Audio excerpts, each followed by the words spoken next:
My dad died shortly after I posted my last video on this channel. He was 64, and I loved him very much.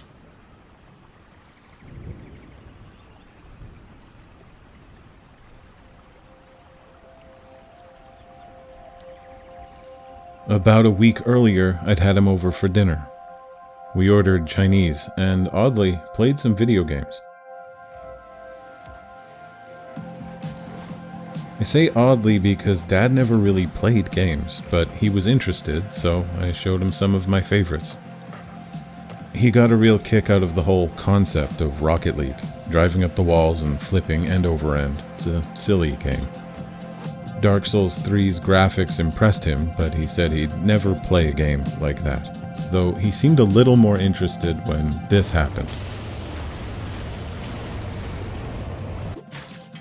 Spelunky 2, on the other hand, he said he might actually play, thanks to its colorful and fun style.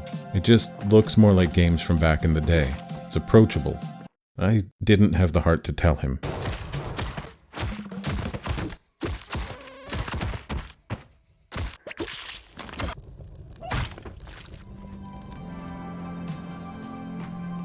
That's when he said something that really surprised me.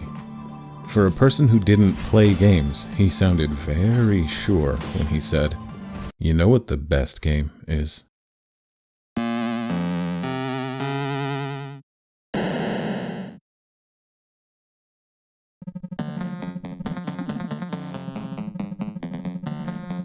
A Journey to the Center of the Earth is one of the first games I ever played as a wee little problem tottering about in the 80s.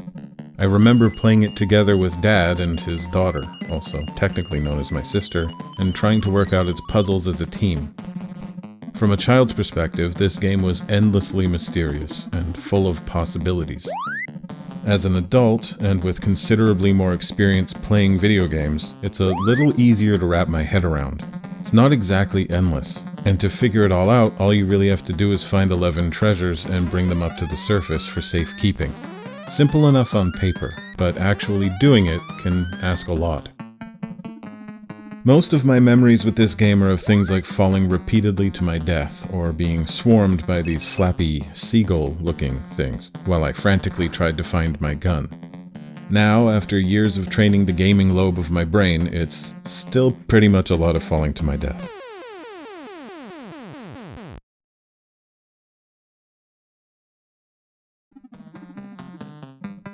This game is hard, for some of the right reasons, but also a fair few of the wrong ones. I'm gonna go ahead and spoil the end of this review by saying that it's absolutely not the best game ever made. Sorry, Dad, but hey, he had a point.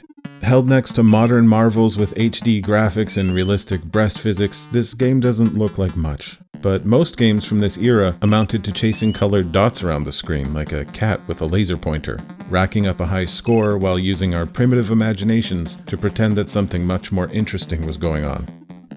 These days we've come to expect more. We want something to explore, to become immersed in, and realistic breast physics, if possible. No! We don't need any more! Please stop! No, please stop! I don't think I can show this! A Journey to the Center of the Earth was the first game to give me most of those things, back in the 80s. It's kind of hard to find concrete information about this game online, but all indications are that it was released in 1984, 2 years before Metroid. That makes this mostly forgotten gem quite the pioneer. From the start, you've got options. Most players will probably descend into the pit right in front of them, but if you're so clever as to consider walking to the left, you'll be rewarded with more ammunition and a couple different paths downward. Journey's caves are full of items to collect and obstacles to overcome. Often, you'll find things that don't seem to make a lot of sense right now, but later you'll find the item you needed and backtrack to unlock a new way forward. If that sounds a bit familiar, it's the basic formula for a Metroidvania game, and I'm not aware of an earlier title that put the pieces together.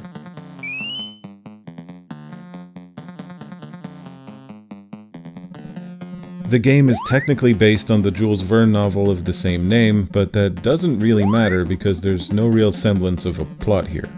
If you'd rather squint and imagine that this stunning likeness of Professor Lidenbrock is actually Indiana Jones, you've got every right to do that. I support you. The gameplay is all that matters here, and there are actually a few things about this game that feel like they came from a modern school of game design. Aside from its non-linear map, it's pretty notable for its inventory system, which has to be one of the first instances of a hotbar in a video game. There's a bit of tactical gameplay here too.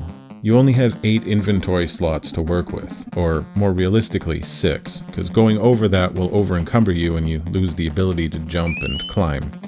So to get every last piece of treasure to the surface, you're going to have to strategically move items around the map to where you'll need them later. It's really something to see so many different abilities in a game this old and weird looking. There's a lot of depth here, and it's one of those games that can really benefit from drawing a map on paper.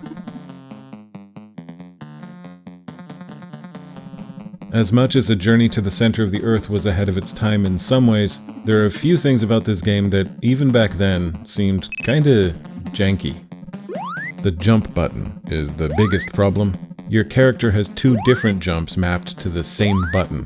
A short press will give you a vertical hop needed to reach ledges, while a long press will result in a horizontal leap required to clear gaps and obstacles. You have no control whatsoever in the air, it's a bit touchy, and the wrong jump at the wrong time can be lethal. And death can feel pretty bad at times. Trying to slip past the baby dragon? I always thought this thing was some sort of a turtle. This guy says it's a dinosaur, and I have no idea what it's trying to evolve into here. Anyway, trying to slip past the baby dragon unscathed is a tall order. The jump requires absolutely perfect positioning and timing, and both of those things are hard to come by here. You'll probably die a bunch of times trying, and every time you do, you've got to walk back from the surface to try again.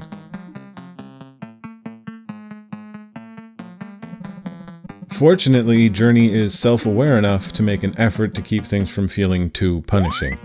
While the controls are pretty clunky, you're never really put in situations where you need to react quickly, so clunk away.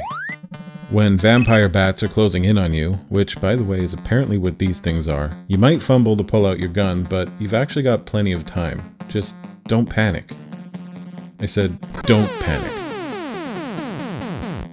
You don't actually have to jump the baby dragon either. There are other ways to get around here, and you can even blow him up with a bundle of dynamite if you really want to. Though, pro tip, it might be best to save your explosives for later. When you do, inevitably, mess everything up, you can return to where you died and pick up the stuff you dropped. Add that to the list of things this game did that would become the norm some 30 years later.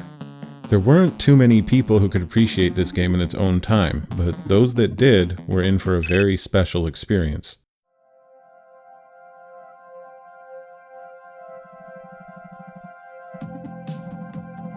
If you think this game is simply too hideous to love, your best bet is to get over that and play it anyway, cause ain't nobody working on a remake for this one. The graphics are glitchy and look like a baby drew them in MS Paint, but that all just adds to the charm and mystique.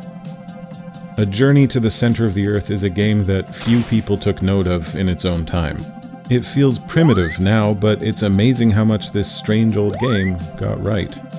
It's about exploration and wonder. Those feelings of getting lost and looking for adventure haven't aged a bit.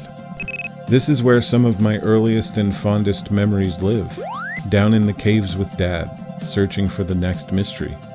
I was surprised he remembered. I'll never forget.